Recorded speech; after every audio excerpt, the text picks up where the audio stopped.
Maintenant, je vous invite en termes de souveraineté numérique, au sortir de ce que nous venons de nous dire, à regarder en termes de perspectives et de recommandations. Perspectives, ici, nous allons peut-être regarder en termes de pratiques, quelles bonnes pratiques on peut déjà commencer à inculquer et quelles recommandations on peut faire pour accompagner une dynamique éventuelle au niveau de l'autorité à aller vers la souveraineté numérique. Nous disons que les usagers des services du digital, du numérique, doivent au quotidien se préoccuper de la question de la souveraineté et éviter de poser des actes dans le cyberespace qui la compromet. Ouais, parce que, comme on le dit souvent, la force d'une chaîne repose sur la force de son maillon le plus faible. Et dans l'écosystème du digital, le maillon relativement faible de cet écosystème, ce sont les usagers qui, dans leur besoin peut-être de satisfaire certaines de leurs attentes sur le cyberespace, se donnent par ignorance peut-être souvent à des actes qui puissent remettre en cause ces questions de souveraineté. Les administrations doivent faire l'effort de se contraindre à mettre en place des solutions qui utilisent des services numériques à même de contribuer à la souveraineté. Des solutions de bureautique. Je sais que l'administration publique avait entrepris de mettre en place une solution bureautique sur la base de logiciels ouverts, je crois. C'est des choses à encourager. Des solutions de messagerie. Je ne sais pas un secret pour quelqu'un si on se dit que les documents confidentiels sont passés les uns aux autres avec WhatsApp. Je n'ai rien contre WhatsApp, mais en termes de souveraineté, ça pose question. Les solutions d'hébergement, les solutions de stockage, les solutions d'appel, les solutions de réunion virtuelle. Je sais que l'administration avait mis en place une dynamique de créer une solution de réunion virtuelle à côté des solutions commerciales qui existent. C'est des choses à encourager et c'est des pratiques qu'il faut encourager dans la mesure où on s'oriente vers une dynamique de souveraineté. Et ces solutions-là sont des solutions au quotidien, utilisées au quotidien, et c'est par là peut-être qu'il faut déjà mettre le doigt. Alors, les acteurs économiques doivent privilégier les choix de partenariats technologiques qui ne mettent pas à mal les orientations vers la souveraineté numérique. Pourquoi? Parce que les acteurs économiques, les entreprises et tout, parce que peut-être ils ne sont pas assez informés, ils s'adonnent à des partenariats où, par exemple, je vais stocker mes données chez un de mes partenaires pour permettre d'avoir plus de visibilité, permettre de créer une meilleure maintenance, ainsi de suite, ainsi de suite. Mais aussi, c'est des mesures c'est des décisions qui remettent en cause fondamentalement les questions de souveraineté. Quand on sait que si une banque ou bien une assurance garde ses données en dehors de l'espace de souveraineté de l'État, bon, c'est quand même des acteurs économiques majeurs. Et la question se pose.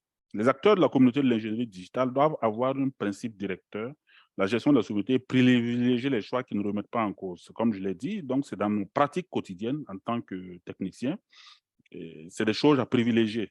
C'est vrai, souvent il y a des solutions, bon, clés à main, c'est plus simple de les mettre en œuvre, mais quand on met un point cardinal sur les questions de souveraineté, il serait bon de privilégier certaines approches qui ne remettent pas fortement en cause ces questions de souveraineté. Au niveau des bonnes pratiques, il faut reconnaître que notre pays est à l'avant-garde quand même d'un certain nombre d'éléments, notamment un cadre juridique, un cadre institutionnel, et un cadre réglementaire qui se prête à aller facilement vers des décisions et des orientations politiques de souveraineté numérique. Nous avons par exemple l'ANSSI, excusez-moi l'orthographe qui est un peu écorché. Nous avons l'ARCEP, nous avons la CIL, nous avons les CSC.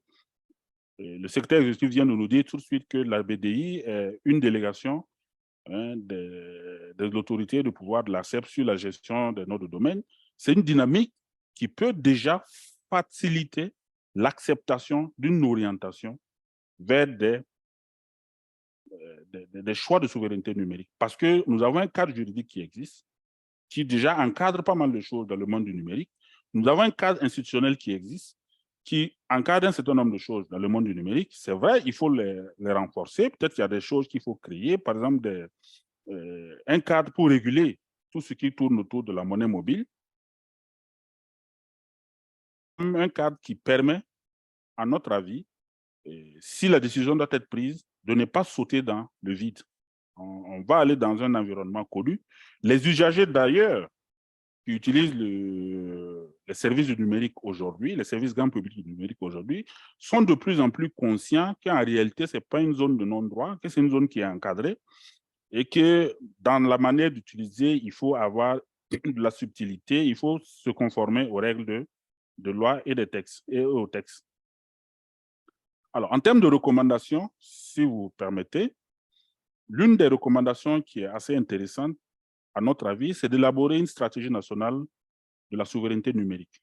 Cette stratégie va permettre de faire converger les réflexions, de projeter mieux les actions et de planifier clairement et sereinement ces actions dans des horizons temporels bien indiqués. Et cognitive. Pourquoi? Et il ne s'agit pas de faire des stratégies auto-centrées dans le domaine du numérique, parce que le numérique permet à tous les domaines de se retrouver et de se projeter.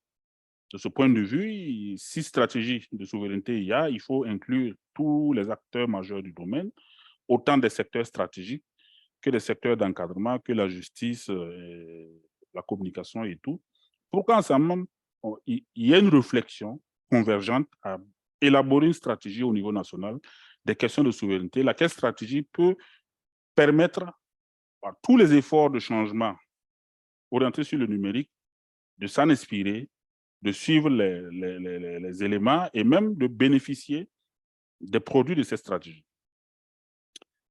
À court et moyen terme, dans notre avis, il faut établir une cartographie des services et solutions du numérique à forte dépendance dans les secteurs stratégiques de l'État. Nous l'avons évoqué bientôt ci-devant, mais je crois que c'est une recommandation parce que, comme je le disais tantôt, nous sommes dans une dynamique politique où il y a des décisions que l'on perd. Ces décisions devraient être éclairées d'un certain nombre d'informations. Au moyen de ces informations, on peut facilement prendre l'ampleur, l'impact de la décision, soit de mieux la recentrer ou de la projeter autrement. Mais toujours est-il que quand on a une certaine cartographie comme ça permet d'être, comme qui dirait, plus à l'aise à avancer. Mais au-delà de la cartographie, il faut établir un agenda pour la revue des services des solutions numériques à forte dépendance en vue d'amoindrir et de contenir leur impact. Parce qu'une chose est de savoir que, par exemple, pour faire je cause comme ça, hein, pour faire la paye chaque mois, on a une dépendance à 80%. Mais une autre chose est de se dire, c'est 80%, il faut qu'on inscrive dans notre agenda de 2025, de le réduire à 30% et de se donner les moyens pour réduire cette dépendance parce que la paye est une activité critique. Si le 30 arrive et puis l'application de la paye ne tourne pas, ça peut créer des situations pas intéressantes. Donc, autant avoir une cartographie des services numériques qui sont critiques et qui sont fortement dépendants, autant avoir un agenda pour juguler cette dépendance-là et cette criticité. Il faut élaborer un référentiel national de la souveraineté qui soit recommandé aux acteurs et partenaires du numérique. Voilà. Ce référentiel, il peut émaner de la stratégie, mais il peut aussi être élaboré pour que si demain, personnellement, je suis en train de vouloir recommander une acquisition d'un serveur, d'implémenter une solution, ainsi de suite, que ce référentiel me guide pour me dire que dans le domaine bancaire, voici ce que l'État préconise comme service et comme élément pour tenir compte de la souveraineté. Dans le domaine de l'administration publique, voici ce que l'État préconise. Dans la création des espaces de stockage, voici ce que l'État préconise. En tout cas, un référentiel qui encadre les activités à venir. Alors, il faut élaborer sur un mécanisme de cotation.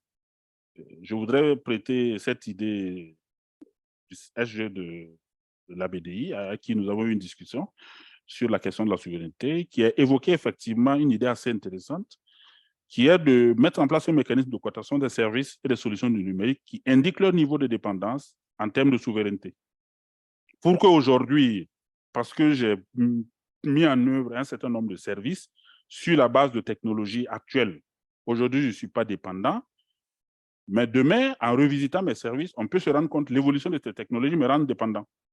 Donc, il faut élaborer un mécanisme de cotation et procéder à une cotation régulière, surtout des solutions et services critiques de l'administration. Je parlais de la paye tantôt, c'est des services critiques, pour qu'on puisse à tout moment veiller à amoindrir et à contenir la dépendance de ces services-là en termes de souveraineté. Voilà, comme je l'ai dit, procéder à une revue régulière de la dépendance. Il faut mener des actions de communication et de sensibilisation à l'endroit des usagers, des administrations, sur les orientations liées à la souveraineté. C'est très important.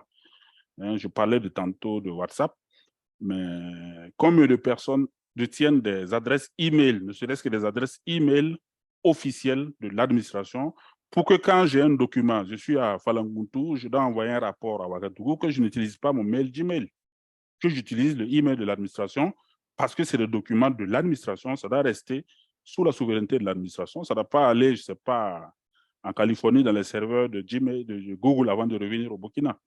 Donc, il faut sensibiliser les gens pour que, parce que je veux envoyer le rapport d'audit que nous avons fait peut-être à FADA, j'utilise WhatsApp et je